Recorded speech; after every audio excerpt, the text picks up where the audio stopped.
Game changer event first of its kind like డల్లాస్లో జరగబోతుంది. ఎలా జరగబోతుంది, ఏంటి దాని speciality? Game changer event USA డల్లాస్లో చేస్తున్నాం.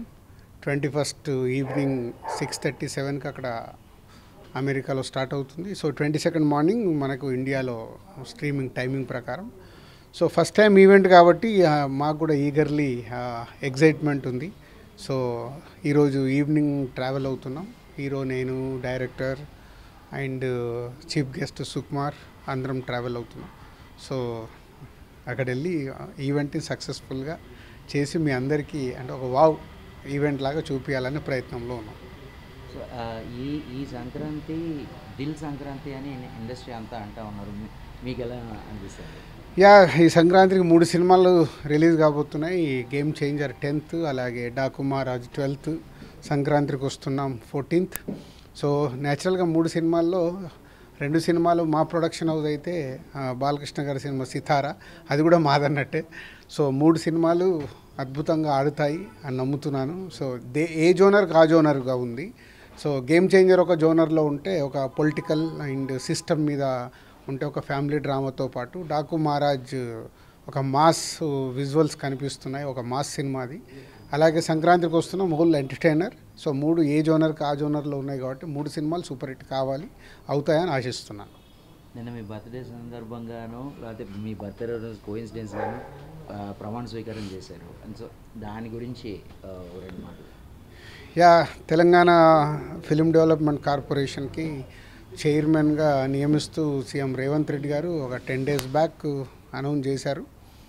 సో నన్ను ఎఫ్డీసీ చైర్మన్గా ఉండమని అడగడము, సరే ఇటు ఫిలిం ఇండస్ట్రీకి అటు గవర్నమెంట్కి మధ్యలో ఒక వారధిలాగా ఉంటూ హైదరాబాద్లో ఉన్న ఈ డెవలప్మెంట్స్ ఫిలిం ఇండస్ట్రీకి ఉపయోగపడాలి, అలాగే హైదరాబాద్ ఇటు తెలంగాణకు ఉపయోగపడాలి, అలాగే ఫ్యూచర్ విజన్ అంటే ఇవాళ తెలుగు ఫిలిం ఇండస్ట్రీ గ్లోబల్ అయింది.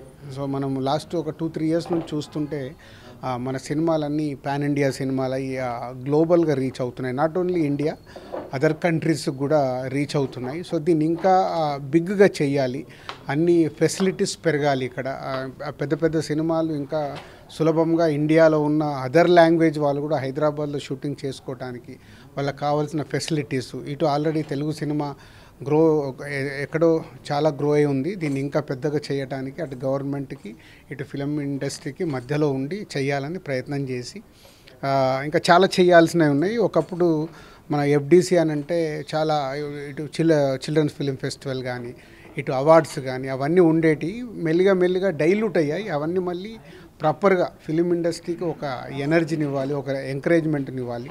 అలాగే గవర్నమెంట్ నుంచి రావాల్సినది ఏదున్నా ఫిలిం ఇండస్ట్రీకి అన్ని పనులు చకచక అయ్యేలాగా నేను ఉండి చేయించాలనే ప్రయత్నం మొదలుపెట్టాను. సో ఈ సంక్రాంతి అయిన తర్వాత ఇంకా ఎఫ్డీసీ పైన ఫోకస్ చేస్తాను. So back to back publicity మొత్తం అంతా హెక్టిక్ స్కెడ్యూల్ మీ మీద ఉంది. సో ఎలా ఫేస్ చేయబోతున్నారు ఈ కమింగ్ డేస్ అని? ఇంకో next 25 days day and night hard work చేయాలి. ఎందుకంటే ఇప్పుడు రాబోతున్న సినిమాలు సక్సెస్ఫుల్ సినిమాలుగా కాంటెంట్ రెడీ అయినాయి. అవి ఆడియన్స్ దగ్గరికి సూపర్ హిట్ రేంజ్కి తీసుకెళ్లాలంటే ఓల్ టీమ్స్ 2 సినిమాల టీమ్స్ పనిచేస్తున్నాయి. దానికి నేను వెనకాల ఉంటూ పుషప్ చేస్తూ ఇటు ప్రమోషన్ సైడ్ అటు కాంటెంట్ చెక్ చేస్తూ అన్నీ రీచ్ అయ్యేలాగా చేయాలి. ఒక pan India cinema game changer అన్ని ప్లేస్లకు తిరగాలి, అన్ని ప్లేస్లో అన్ని స్టేట్స్లలో ప్రమోషన్ చేపియాలి. ప్రమోషన్ చేస్తే పాన్ ఇండియా గ్లోబల్గా రిలీజ్ అవ్వాలి. అలాగే సంక్రాంతికి వస్తున్నాం మన తెలుగు స్టేట్స్తో పాటు పక్కన ఇటు కర్ణాటక కానీ అటు తమిళనాడు అటు ఓవర్సీస్లో కూడా బాగా ఆడే సినిమా అన్నిటి దగ్గర రీచ్ అయ్యేలాగా ప్రయత్నాలు మొదలుపెట్టాం. సంక్రాంతికి కుమ్మేస్తాం. Wishing you big Sankranti success. Thank you very much.